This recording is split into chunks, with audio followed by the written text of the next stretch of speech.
কাছে নিয়ে এলেন? ওনারে চিনস না তুই? উনি অনেক বড় তান্ত্রিক, এই দেশে ওনার লক্ষ লক্ষ মুরিদ। উনি নতুন একটা বই লিখছে, বইয়ের নাম শয়তান ধরার গর্জন। যেই বই পইরা নতুন কইরা লাখ লাখ মানুষ তান্ত্রিক হইতাছে।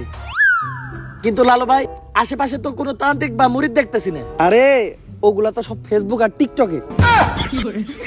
বাবা, সঞ্জনা নামের এক আত্মারে আমার ধরতে হইব বাবা, আপনি আমার সফল হওয়ার একটা উপায় দেন। যদি সফল হতে চাও তাহলে আমার লেখা এই বইটি নাও, শয়তান ধরার গর্জন। এই বইটি নেওয়ার সাথে সাথেই তোমার জীবনে থাকবে না কোনো অর্জন। আমি কথা দিয়ে কথা রেখেছি, শয়তান আসেনি তো ফিরে। আমি শয়তান তাড়ানো গল্প লিখেছি আমার সারাটি জীবন ধরে। আমি অন্ধকারে মোমবাতি জ্বালিয়েছি, তবুও পাইনি ভূতের খোঁজ। আমি ভূতের অপেক্ষায় ছিলাম, ভূত নিজেই হয়েছিল নিখোঁজ। শয়তান ধরার গর্জন, পৃষ্ঠা নাম্বার চুদলিংপং। বাবা, এটা তো মন্ত্র না, ছন্দ কইলেন। মার্কেটে আপাতত ছন্দই চলে। বাবা, বইটা একটা আমারও লাগবো। দাম কত এটার? মাত্র 1000 টাকা। 1000 টাকা দিয়ে আর কিনুম? 1000 টাকা হাতে নিয়ে ভূতের ডাক দিলে ভূত নিজেই চাল চলে আয় পড়বো। 1000 টাকা দিয়ে বইয়ের দাম, এই বইয়ের বিশেষত্ব কি? এই বইটা আমি আমার নিজ হাতে লিখেছি। দেহি হাতের লেখা এত খারাপ? দেহি বইয়ের প্রথম পৃষ্ঠায় কি লেখা? মানুষকে ভোদাই বানানোর 100টি উপায়। 1000 টাকা দিয়ে 120টার এই বইটি নেন আর ঠাস করে ভোদাই হয়ে যান। এখন সফল হইতে গেলে তো এই বইটা লাগবেই, তো এই বইটা আমি নিয়ে গেলাম। বইয়ের টাকাটা? ওইটা আমি হোয়াটসঅ্যাপে পাঠাই দিব। গুরু, আজকের থেকে আপনার লেখা এই বইটা পইরাই আমার শয়তান ধরার যাত্রা করলাম শুরু।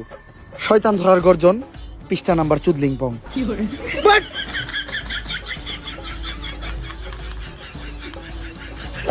আত্মা ডাকার জন্য প্রথমে ময়দা দিয়া গোল করে একটা দাগ দিতে হইব, তারপর এক জন্ডে দাগের বাইরে বাই করতে হইব, কারণ শুধুমাত্র সেই আত্মাটা দেখতে পাইব। তুই দাগের বাইরে দিয়ে দাঁড়া, আত্মাটা খালি তুই দেখতে পাবি, দেখা মাত্রই আমার সিগন্যাল দিবি। ঠিক আছে ভাই। কনে হস ওদিক যা কানা। তারপর মোম জ্বালা আর পড়তে হইব, আত্মা ডাকার এই মোমবাতি জ্বালাতে পেরেছে কয়জন? বেশিরভাগই তো জ্বালাতে গিয়ে নিভিয়ে ফেলার গর্জন। পারবো না আমি ভালো করেই জানি, তবে দুঃস্বপ্ন আমার একটাই, সঞ্জনা নামের সেই আত্মাকে 5 টাকার মোমবাতি জ্বালিয়ে ডাকতে চাই।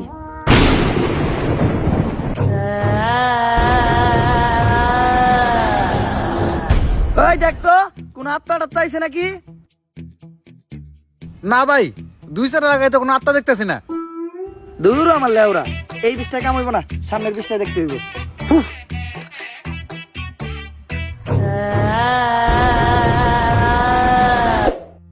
অশুভ আত্মা ডাকতে গেলে একটা লাশ লাগবে, তাও আবার মাথা ছেঁচা।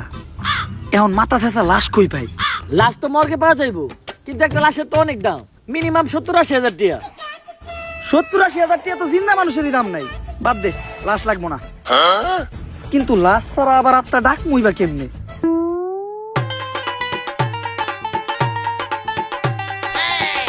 একটা হিট নিয়ে আয়।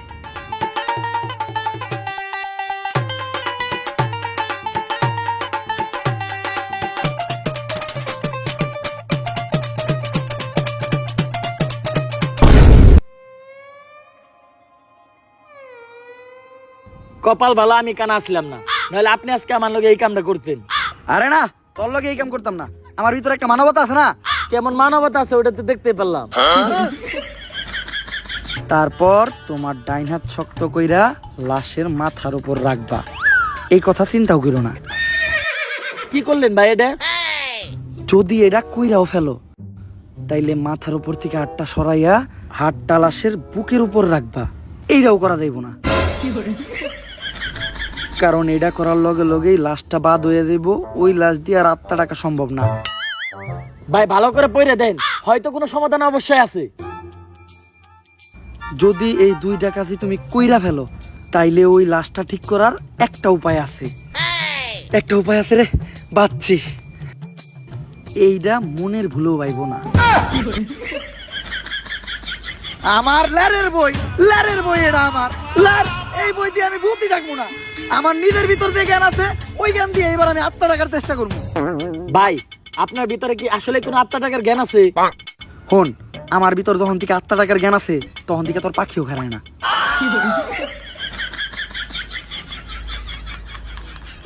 এগুলা কি করতেছেন বাবা? আজকেও 5টা সাংবাদিক খুন হয়েছে, দেশে তো কেউ সাংবাদিকতাই করতে চাইতেছে না। তুই চিন্তা করিস না, আজকের ভিতরেই আমি সঞ্জনারে বন্দি করবো। এর লেগে লাগবো আমার একটা বেলকাটা, 1/2 লিটার কাঁচা দুধ, একটা লেবু, একটা মোমবাতি আর তোর কনস্টেবলের একটা চুল। তোরে যে চুল ডানতে কইছিলাম, চুল ডানছস? হ বাবা, এই যে এই চুল এত ছোট আর এত মোড়া কে? এরকম চুল তো আগে দেখি নাই। কনকার চুল এটা? কনকার চুল বাবা, ওইটা তো জানি না, পাইছি ওই কনস্টেবলের আন্ডারপ্যান্ট থেকে। চলবো, কালকের ভিতরই সঞ্জনা আমার হাতের মুঠোয়। করতাছি ষড়যন্ত্র, জানি না কোনো মন্ত্র। পাশের বাড়ির কাকার নাম জালাল, হ্যাঁ খায় সুদ। আধা ঘন্টা ধরে আমরা আটকায়া বয়ে রইছি আমাকে মুত। সঞ্জনা তুই এক খাইয়া যাই 250 গ্রাম কাঁচা দুধ। ভাই দুধ আনলেন 1/2 কেজি, দিলেন মাত্র 250 গ্রাম, বাকি 250 গ্রাম তো আছে, এটা আমি খাই না। এই দুধ যদি কেউ খায় তাহলে অনর্থক হইটা যাইব। এটা আমারে দে।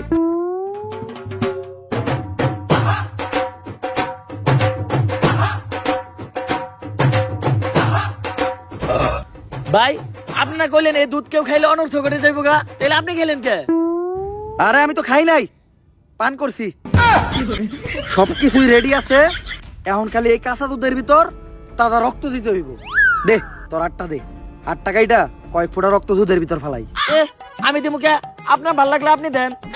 আরে রক্ত তো আমি দিতাম, কিন্তু আমার রক্তের গ্রুপের লগে সঞ্জয়ের রক্তের গ্রুপ মিলে না। রক্ত লাগবো এ পজিটিভ, আমার রক্তের গ্রুপ হইলো এবি পজিটিভ। এর লেগে তোরই দেওয়া লাগবে। কিন্তু ভাই আমার রক্ত তো এ পজিটিভ না, আমার রক্ত ও পজিটিভ। ও পজিটিভ? আমি তো বুঝলাই গেছিলাম ও পজিটিভ রক্তই তো লাগবো। দে।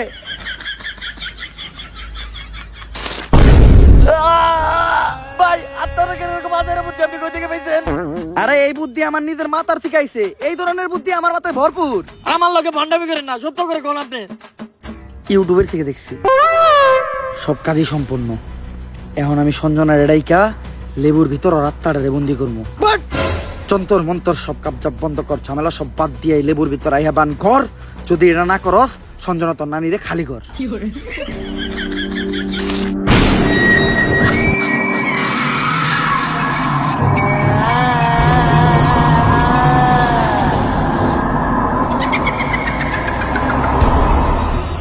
ভাই ভাই বাপ কাছে ভূত।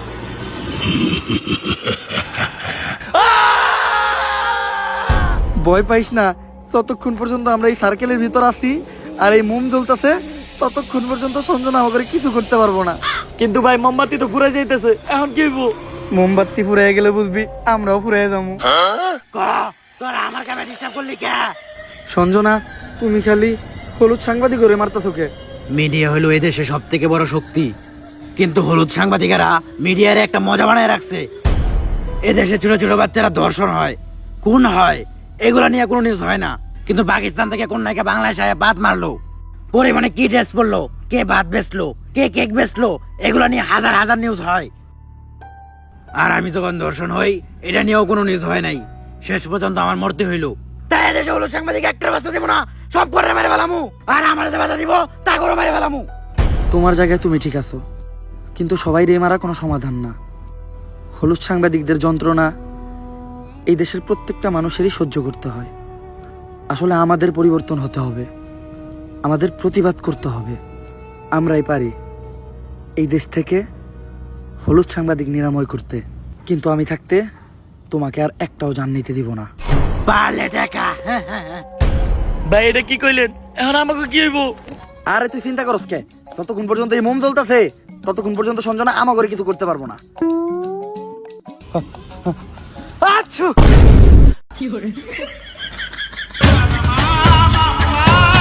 ভাই এটা কি করলেন? মামলা নিবিয়ে লাইলেন।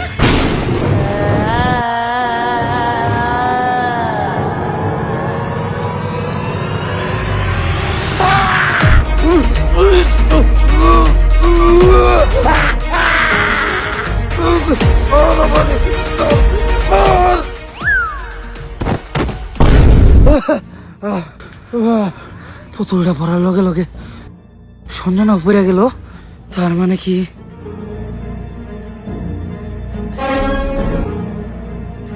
দুম ধুম তাক তাক ধুম ধুম ধুম ধুম তাক তাক ধুম ধুম ধুম জাফরু এটা নিয়ে আয়।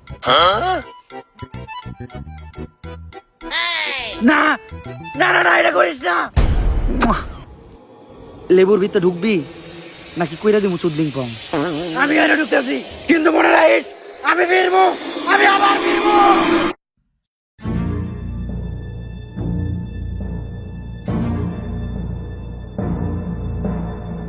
এসপি, সঞ্জনার এই লেবুর ভিতর বন্দি করে লাইছি, আর লেবুটা এই ব্যাগের ভিতর।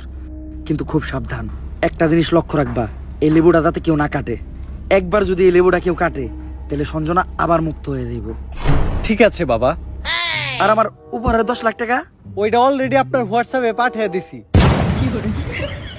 হোয়াটসঅ্যাপে? বউ বউ, এই ব্যাগটা খুব সাবধানে রাখবা, কেউ যেন হাত দিতে না পারে। আর যাও, আমার জন্য এক গ্লাস পানি নিয়ে এসো।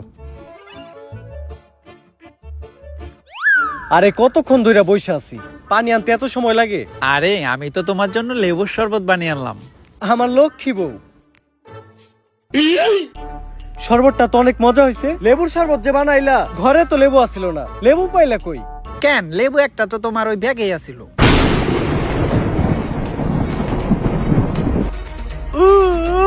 কি গো, কি হলো তোমার? এমন করতেছো কেন তুমি?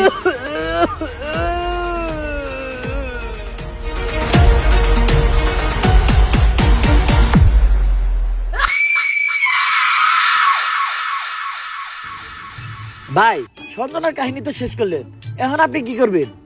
ভাবতাছি বই লেখমু একটা, পাবলিকরে ভোদাই বানানোর গর্জন। ব্যবসা খারাপ না, পাবলিক ভোদাই হতে চাইলে আমি বানাবো। পাবলিককে ভোদাই বানানোর এই উপায় পুরো দুনিয়াকে জানাবো। পাবলিক ঠিকই আমাকে বিশ্বাস করবে, ভাববে আমি থেকে যাব। কিন্তু না, তাদের পুং মারা শেষ হয়ে গেলে ঠিকই আমি পালাবো। পাবলিককে ভোদাই বানানোর গর্জন, পৃষ্ঠা নাম্বার 14 পং।